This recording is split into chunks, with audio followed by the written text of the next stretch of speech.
Shalom, salam sejahtera untuk kita semua, Bapak Ibu, saudara-saudari Jemaat Tuhan dimanapun berada. Hari ini Rabu 4 Mei 2022, bersama saya Pendeta Jumantri, kita akan bersama-sama merenungkan firman Tuhan. Dan sebelum kita bersama membaca firman Tuhan, kita satu dalam doa, mari kita berdoa. Tuhan kami dalam Yesus Kristus, Engkau adalah Allah yang luar biasa, yang selalu memberkati dan menyertai kami dalam setiap keberadaan kami. Dan dalam setiap hari-hari hidup kami, Tuhan selalu menyertai dan menyediakan apa yang terbaik bagi kami.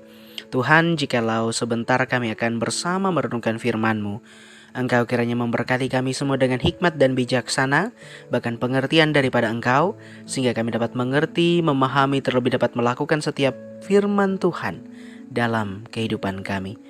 Dalam nama Tuhan Yesus Kristus, kami berdoa dan mengucap syukur. Amin. Firman Tuhan bagi kita pada saat ini terdapat dalam Yesaya pasal 6 ayat 1 sampai yang ke-8. Di bawah perikop, Yesaya mendapat panggilan Allah. Demikian firman Tuhan. Dalam tahun matinya Raja Uzia, aku melihat Tuhan duduk di atas tahta yang tinggi dan menjulang, dan ujung jubahnya memenuhi bait suci. Para serafim berdiri di sebelah atasnya, masing-masing mempunyai 6 sayap. 2 sayap dipakai untuk menutupi muka mereka, 2 sayap dipakai untuk menutupi kaki mereka, dan 2 sayap dipakai untuk melayang-layang.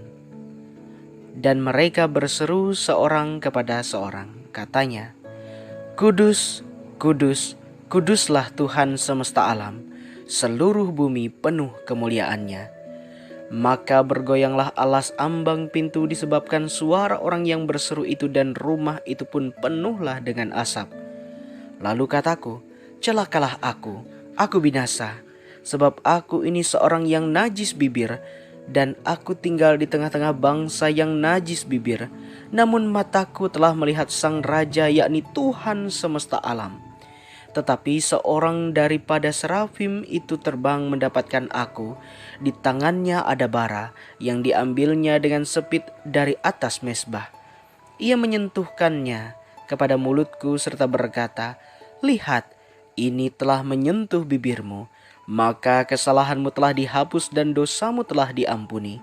Lalu aku mendengar suara Tuhan berkata, Siapakah yang akan kuutus, dan siapakah yang mau pergi untuk aku?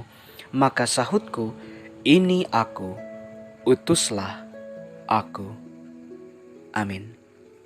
Saudara yang diberkati Tuhan, kita sudah membaca bersama Yesaya pasal 6 ayat 1 sampai yang ke-8 yang berbicara tentang bagaimana Nabi Yesaya menerima satu penglihatan dan juga bagaimana ia menerima panggilan yang berasal dari Tuhan dalam kehidupannya untuk melakukan apa yang Tuhan kehendaki.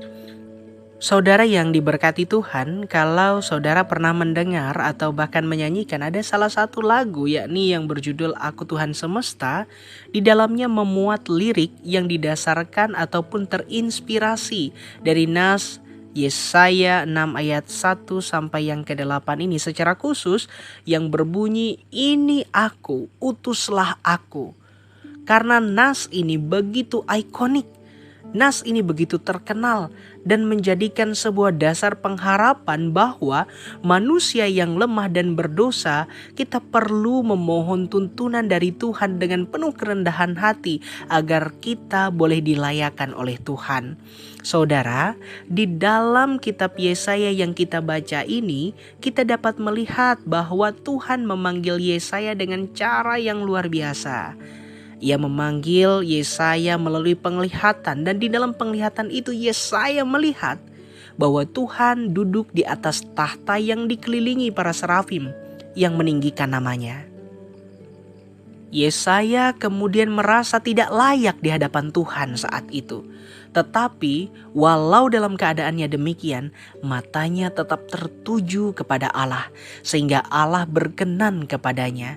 Perkenanan Allah itu diwujudkan melalui adanya serafim yang menyentuhkan bara api pada mulut Yesaya. Hal ini sekaligus menyimbolkan bahwa dosa Yesaya telah dihapuskan. Akhirnya, karena merasa telah dipulihkan, dengan yakin Yesaya berkata, "Ini aku, utuslah aku." Saudara, seperti halnya Yesaya yang dipanggil dan dipulihkan, dalam kehidupan kita pun sebenarnya Tuhan telah memanggil kita untuk berkarya baginya. Melalui setiap peran, melalui setiap kemampuan yang kita miliki di dalam kehidupan kita. Hanya saja mungkin kita yang tidak fokus, kita yang tidak peka, bahkan kita yang tidak mengarahkan pandangan kita kepada Allah yang menjadi empunya segala kemampuan yang kita miliki. Sehingga kita pun kehilangan kesempatan untuk merasakan sapaan dan panggilan dari Allah bagi setiap kita orang yang percaya. Oleh sebab itu, saudara, saat ini mari kita kemudian meyakini bahwa ketika kita mau mengarahkan diri dan fokus kita kepada Allah, maka Allah akan memanggil, maka Allah akan memulihkan, dan Ia akan memperlengkapi kita, tidak peduli siapa kita dan apa latar belakang masa lalu kita. Jadi, melayani Tuhan tidak harus selalu hanya menjadi pendeta, atau menjadi penatua, atau menjadi diakon. Kita diutus ke dunia ini menjadi orang yang percaya, paling tidak agar kita bisa memberkati orang lain dengan talenta yang kita miliki. Jadi jangan berkecil hati kalau merasa saya tidak punya talenta, mungkin hanya saya punya satu talenta dan lain sebagainya. Setiap orang keberadaannya tentu berbeda dan istimewa. Saudara dan saya diciptakan oleh Tuhan dengan segala macam keistimewaannya. Jadi jangan pernah ragu dan jangan pernah bimbang bahwa merasa diri kita tidak berharga. Saudara, saya dan kita semua adalah berharga di mata Tuhan. Dan mari kita untuk lebih peka bahwa kita bisa dipakai oleh Tuhan untuk menjadi saksi baginya dimanapun kita berada. Ini aku, utuslah aku. Tuhan Yesus memberkati. Amin. Mari kita berdoa. Tuhan kami dalam Yesus Kristus, Engkau adalah Allah yang luar biasa, yang selalu menyertai dan memberkati kami dalam setiap keadaan kami. Firman-Mu telah mengingatkan kami bahwa Engkau pun telah mengutus kami agar kami dapat melakukan apa yang berkenan dan baik bagi Tuhan. Mampukanlah kami Tuhan untuk dapat mewujud nyatakannya itu dalam setiap kehidupan kami. Saat ini juga Tuhan kami berdoa dalam setiap pekerjaan, tugas dan tanggung jawab yang akan kami laksanakan di sepanjang hari ini. Biarlah Tuhan Engkau memberkati kami semua, sehingga kami dapat melakukan setiap pekerjaan dan rutinitas kami dengan baik, bertanggung jawab dan berdedikasi.